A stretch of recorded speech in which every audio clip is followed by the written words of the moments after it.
Good day, ladies and gentlemen. So today we're going to bring a Dhaba style paneer to your kitchen. We're going to start with a little bit of ghee, just a little bit, not a lot. And we're going to add regular oil to it. So you can use coconut oil or you can use your regular sunflower oil as well, or rice bran oil, whichever you prefer. So just a little bit of that. And to this we'll be adding whole spices. So I've got with me 3 cardamoms. I've got 3 cloves and small cinnamon sticks. And the next thing that's going to go in is going to be whole jeera.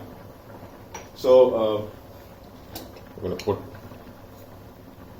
about a teaspoon of whole jeera and wait for that to sort of cook out a bit. Alright, so the spices have been frying out a bit. I'm going to add about a medium onion, finely chopped, and we're going to saute that. So this is going to sort of be your base for your masala. And of course, we've got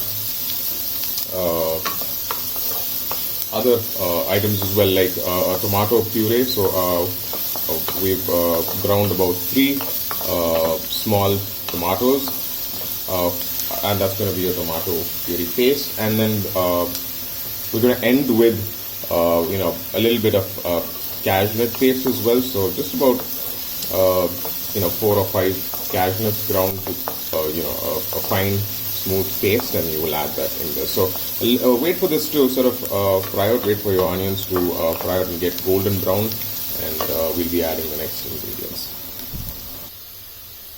So the onions have cooked out really well, so it's golden brown. We're going to add about a teaspoon of ginger garlic paste.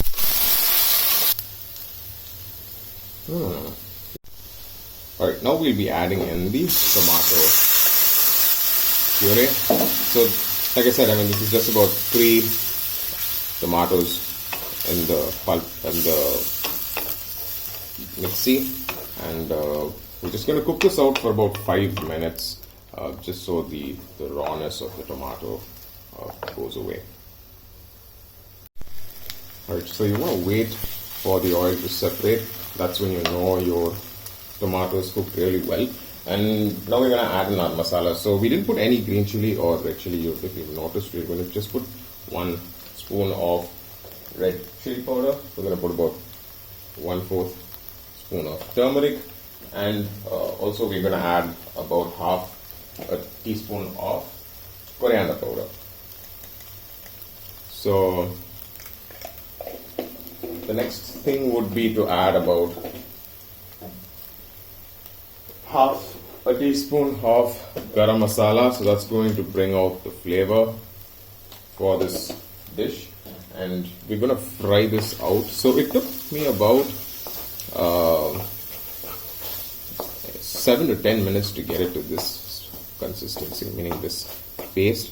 And now we're going to cook this specific specific step for at least about another 5 minutes. I'm going to add a little bit of water into this, and I'm going to cook it for about 5 minutes so that the rawness of the masalas go.